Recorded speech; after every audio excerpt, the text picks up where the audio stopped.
علی بخاری صاحب، میڈم کہہ رہی ہیں کہ تکلیف دینے کے لیے ہے. میرا کویسچن یہ ہے کہ یہ کس کو خوش کرنے کے لیے بیان دیا انہوں نے؟ دیکھیں پراچا صاحب، میٹھا میٹھا ہپ ہپ اور کڑوا کڑوا تھو تھو، یہ تو کوئی بات نہ ہوئی نا. جب آپ نے نیشنل ایکشن پلان بنانا اور پورے ملک کا سوچنا تو پھر پورے ملک کا سوچنا. جو 70 سے لے کے آج تک بیٹھے ہوئے ہیں اور انہوں نے ایک ڈیم نہیں بنایا 70 سے لے کے آج تک، اور انفیکٹ 35 سال گورنمنٹ میں گزر چکے ہیں، اور روٹی کپڑا مکان ان کا سلوگن رہا ہے. اور اس کے بعد وہ اگر اس طرح کے بھاشن دینا شروع کریں، this is not tolerable, number 1 and not acceptable. Number 2 چیز یہ، آج آپ پروگرامس دیکھ لیں ٹی وی اٹھا کے، جب سے سیلاب آیا سب سے زیادہ ڈسکشن کیا ہو رہی ہے؟ اگر کالا باغ ڈیم نہیں ہو رہی تو ڈیمز تو ہو رہی ہے نا، کہ how to save the sweet water.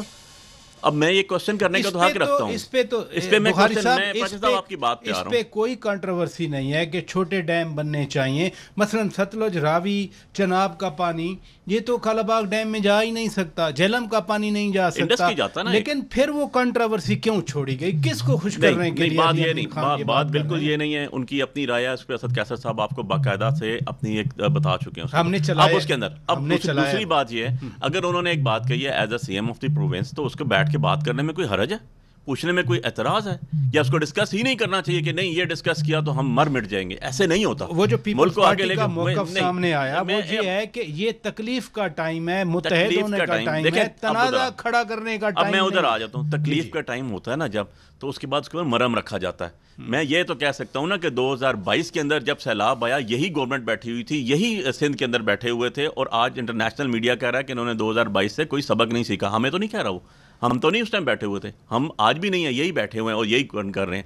تو بھائی ایشو یہ ہے کہ آپ کا اپنا ہاؤس ان آرڈر نہیں ہے، آپ کا اپنا پروونس اگر آرڈر ان ہاؤس نہیں ہے، آپ کا اپنا ڈویژن آف دا واٹر صحیح نہیں ہے، تو آپ دوسرے کو بلیم نہیں کر سکتے. صرف ایشو یہ ہے کہ ہم نے پاکستان کو آگے کیسے لے کے چلنا ہے. کیا پانی ایک قدرتی سورس بھی ہے اور ریسورس بھی ہے، دونوں چیزیں ہیں. کیا ہم اس کو ضائع کرتے رہیں گے؟ کبھی ہم اس چیز پہ لڑائی کریں گے کہ انڈیا نے پانی بند کر دیا اور ہم پیاسے ہیں، ہمارے پاس پانی نہیں ہے، اور ہم اس انڈس واٹر ٹریٹی کو لے کے جائیں گے؟ کبھی ہم اس چیز پہ لڑتے رہیں گے کہ نہیں پانی بہت آ گیا، سیلاب آ گیا، لوگ چلے گئے. بخاری صاحب لگتا ہے کہ پانی زیادہ آنے پہ لڑائی ہو رہی ہے. تو ایشو یہ ہے کہ پانی کو سیف کیسے کرنا ہے، how to save the water.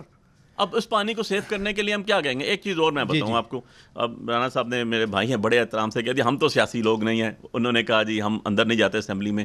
لیکن یار اگر شیخ وقاص صاحب کی آپ بات کرتے ہیں تو آپ کے جو سیاسی لیڈر ہیں، ڈار صاحب 4 سال باہر رہ کے آئے اور باقی آ کے ان کی سیٹ بھی کہیں نہیں گئی، سینیٹر بھی بنے واپس. آپ نے تو قانون بنا دیا تھا، آپ نے 60 دنوں کا وہ تھا ہی ڈار صاحب کے اسپیسیفک قانون تھا جو پی ٹی آئی نے بنایا تھا. آئے واپس آ کے انہوں نے باقی پرسنل پریویلیج بھی لیے، سب کچھ لیا، 4 سال تک آئے بھی کوئی نہیں. سو اس طرح نہیں ہوتا.